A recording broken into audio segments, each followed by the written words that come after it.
Welcome to the Diet Diaries, a podcast where we have candid, heartfelt conversations that will help you figure out what, why, and how to eat so you can feel amazing in your body. Because it's time to break the all or nothing mindset of yo-yo dieting, food obsession, and feeling ruled by the scale. I'm your host, body image and nutrition coach Jordana Edelstein. I'm so happy you're here.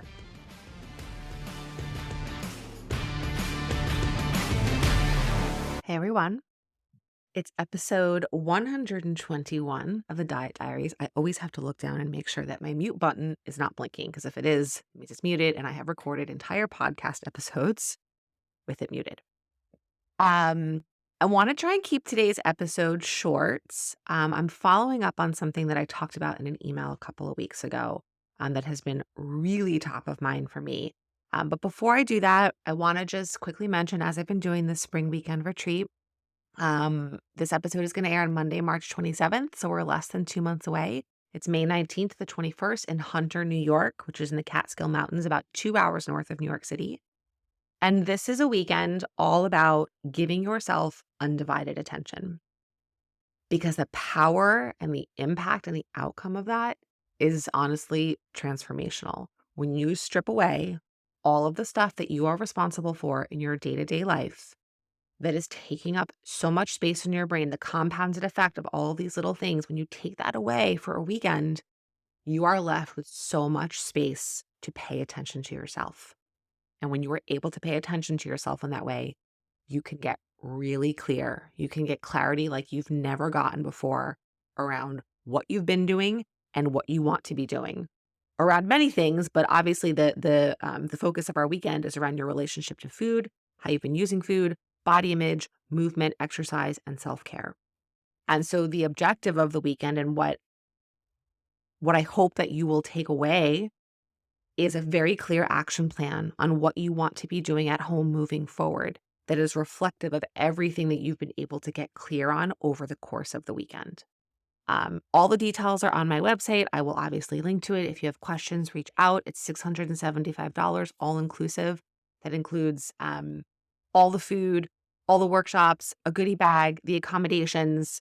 It's going to be amazing. So moving on. A couple of weeks ago, if you were on my email list a couple of weeks ago, I sent out a link to a blog post from Cup of Joe. Cup of Joe is one of my favorite corners of the internet. I highly recommend her and all of her content. I look forward to reading everything that she shares, and she has a small writing staff as well. She shared a link to an excerpt from a book that she found on Pinterest, but it does have the credit. It's a book written by I guess this guy named, hang on, I'm clicking over to it, Hugh McKay, author of The Good Life. And you know what I just realized? Hang on, I forgot to put my computer on silent, because the worst thing that can happen is that someone can call me while I'm doing this. Okay, done. I want to read through this. It's going to take me it's not super long, because I want to talk about what he writes here. I actually attack the concept of happiness. The idea that I don't mind people being happy, but the idea that everything we do is part of the pursuit of happiness seems to me a really dangerous idea, and has led to a contemporary disease in Western society, which is fear of sadness. It's a really odd thing that we're now seeing people saying, write down 3 things that made you happy today before you go to sleep, and cheer up, and happiness is our birthright, and so on. We're kind of teaching our kids that happiness is the default position. It's rubbish. Wholeness is what we ought to be striving for, and part of that is sadness, disappointment, frustration, failure, all of those things which make us who we are. Happiness and victory and fulfillment are nice little things that also happen to us. They don't teach us much. Everyone says we go through pain, grow through pain, and then as soon as they experience pain, they say, quick, move on, cheer up. I'd like just for a year to have a moratorium on the word happiness and to replace it with the word wholeness. Ask yourself, is this contributing to my wholeness? And if you're having a bad day, it is. That was one of the most powerful pieces of writing that I have maybe ever read, because it was just so true. And we are told all of our lives, and we say this, and I've said this a million times, what do you want for Ben? I want him to be happy. And I realized, like, that comes from a good place. Of course, this goal, this drive, this push towards happiness comes from a well-intentioned place. And also, it's way more complex than that. Our human brains were designed to feel many, many, many emotions and many emotions at one time. We're not designed to just feel a single thing at one time. We are designed to feel many things at once. That is so often why I use both and. Well, I try not to say but, I really try to say and, because two things can be true, including feeling two emotions, even seemingly opposing emotions at the same time. And but somehow we have been taught that the default, the only one that really matters above all else, is feeling happy. And why is that? And I think part of that is because emotions of pain or anguish or suffering are by nature uncomfortable. They are harder to deal with.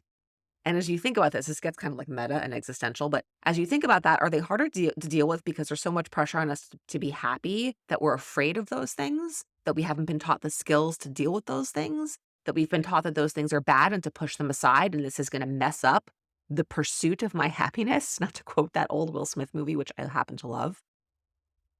It's really interesting. I don't have the answers to any of these things. I'm just talking about it because this has really sunk into my brain. On the internet, there's been this on the internet, I see that like on the World Wide Web. Um, there's been years of like good vibes only, right? So much of this like inspirational stuff. And like, that's bullshit. That is not the human experience. That is not life. And when we are constantly surrounded by this messaging of pushing happiness and good vibes only, then when we feel things not that, when we don't feel those things, we're like, well, what's wrong with me? I'm not supposed to be feeling this. I'm not allowed to feel this. I have to get rid of this. How do I fix this? How do I find relief from this? Do you know how many of us try to quote fix it and find relief from it? With food.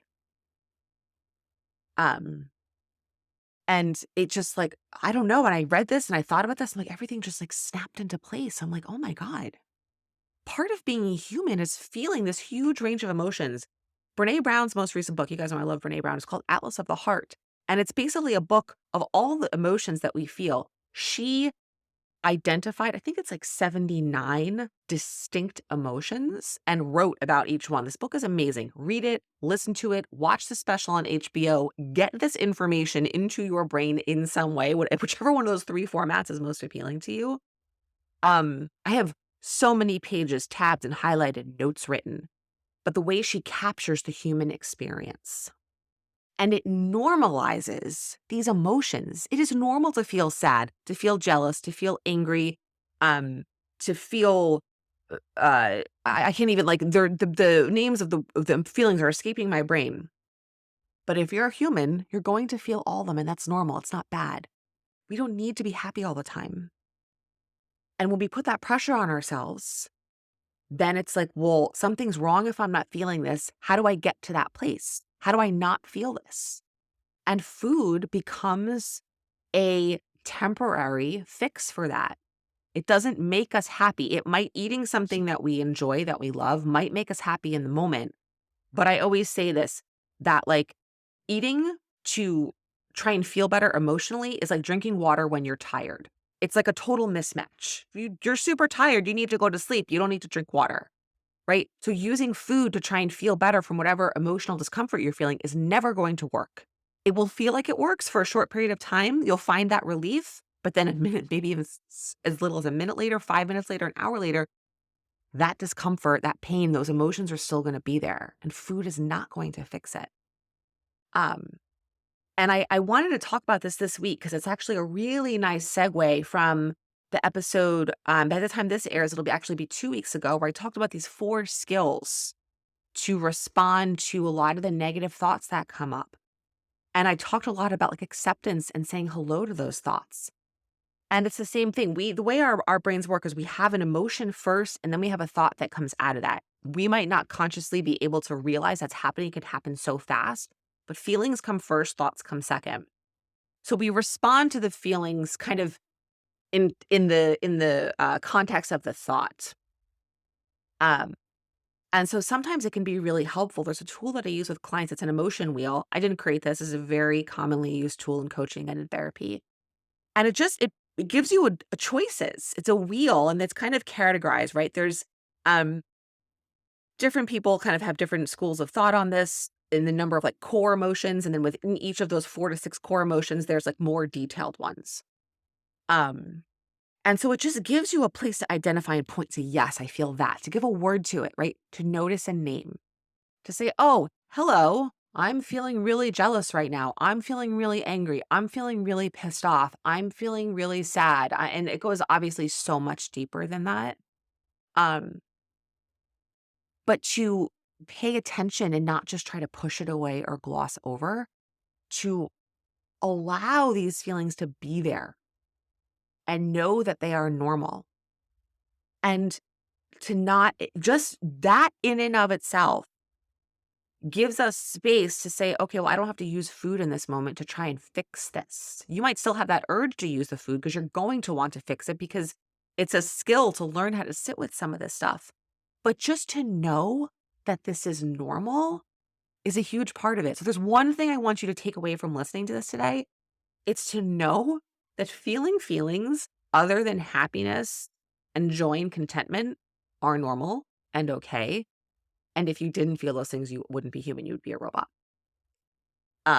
And that good vibes only is bullshit. Excuse my, I fucking hate that shit. Sorry for all the cursing, but I just do. Um, you do not always have to be the best version of yourself. And I may have said that. Look, you may have been like, I saw you write that in a post. That's true. I might have. And I take responsibility for things that I've said in the past that I realize were not well informed as they could be. You know, I'm always learning and growing as a coach and a person too. Um, we are humans. And this idea of wholeness is all inclusive. It encompasses all of these things. And when you think about, sometimes it's really hard to think about this in the context of ourselves. So I often say, if you have a kid or if you don't have your own kid, everyone has some kid in their life, a niece, a nephew, a friend's kid, some kid in your life you care about. Everyone pretty much has that. Um, think about it in the context of that person, someone's younger, someone who's growing up, someone that you care about. You think about if they were to go through something difficult, you'd want them to have the skills to deal with it, right? You wouldn't want them to turn to something immediate to find that relief, like food, like alcohol, like drugs, right? No, of course, you'd want them to have the tools to work through that. But yet, for some reason, like, we don't want that for ourselves. We're just like in the moment, oh my God, I'm just going to eat this cake, right? I'm just going to have this drink. Um, and sometimes it's like helpful to kind of think about this more separate from ourselves so that we can sort of see, oh my God, that's not how I treat myself at all. And then we can kind of take steps in that direction. Um, and if you guys haven't watched the movie Inside Out, highly recommend it.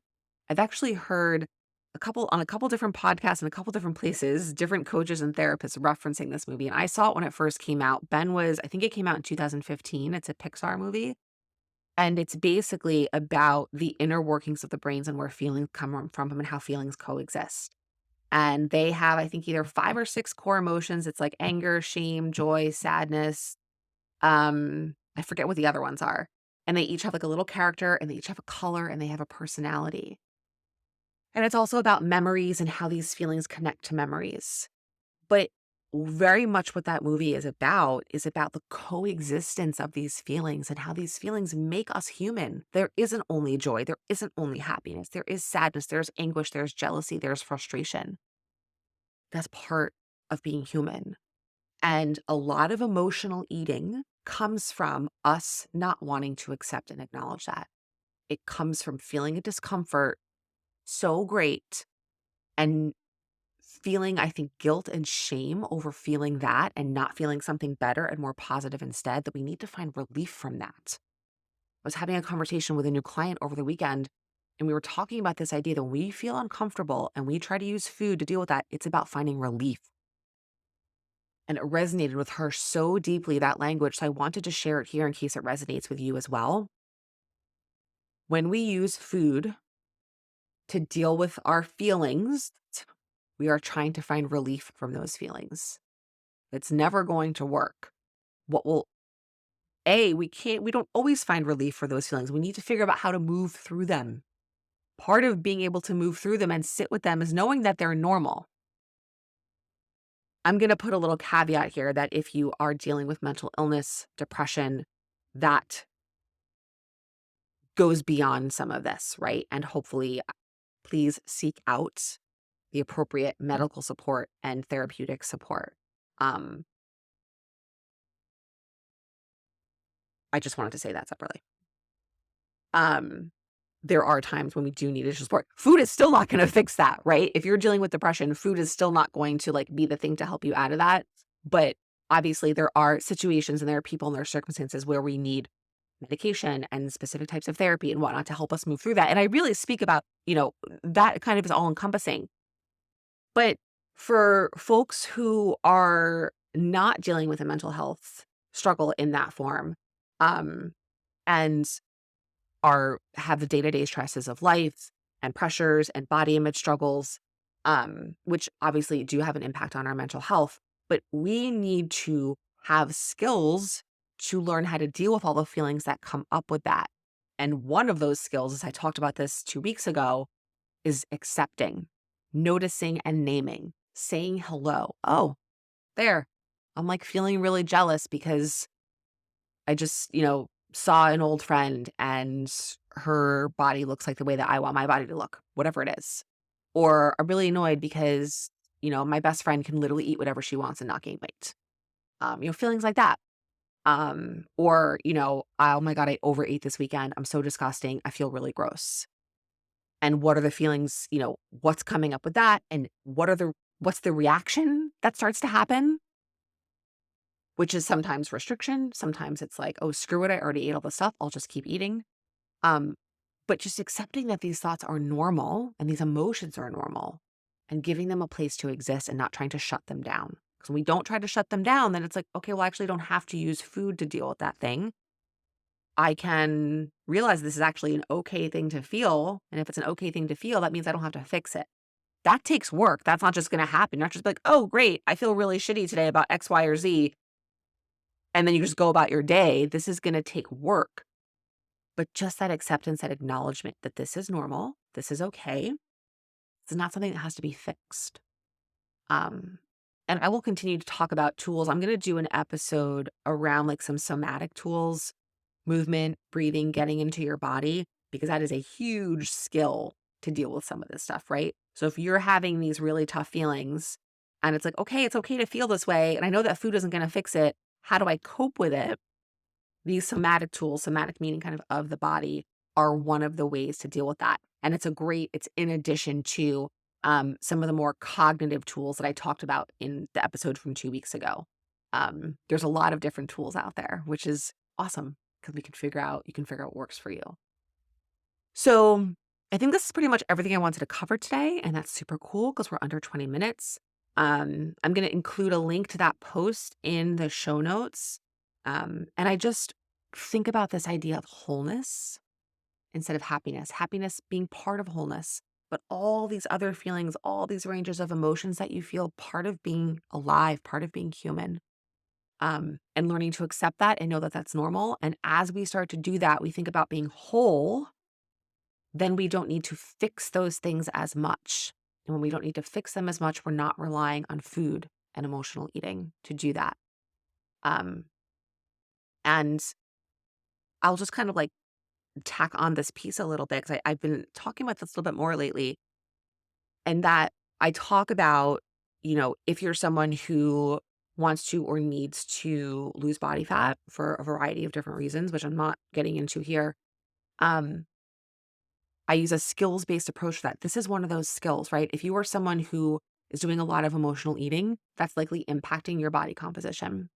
And so as you learn tools to find other ways to cope with your emotions, aside from only emotional eating, there are times and places where emotional eating is appropriate. I can talk about that separately. Not only the first thing that will happen is you will start to feel more comfortable in your own body, in your own skin, in your own brain, and feel more confident in your ability to deal with these feelings and thoughts that come up. Therefore, kind of changing your relationship to food And then as a result, because you're not using food to fill these holes, you're eating less.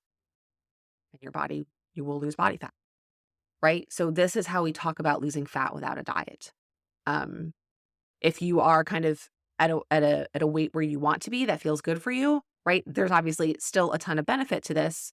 Um, it may not have obviously that same impact. I like to link this together so that you can see when I talk about like a skills-based approach to eating and a skills-based approach to fat loss, this is one of those things. And obviously, if you're someone who emotionally eats a lot, it probably has affected your body weight to a certain extent. Um, and so it's about giving you tools, giving you support to deal with that, not just taking away those foods and saying, oh, they're bad. You can't have cookies anymore. Right. That we know that doesn't work. So I hope this is helpful. As always, reach out with questions. Thank you for listening. Thank you for being here, and more next week.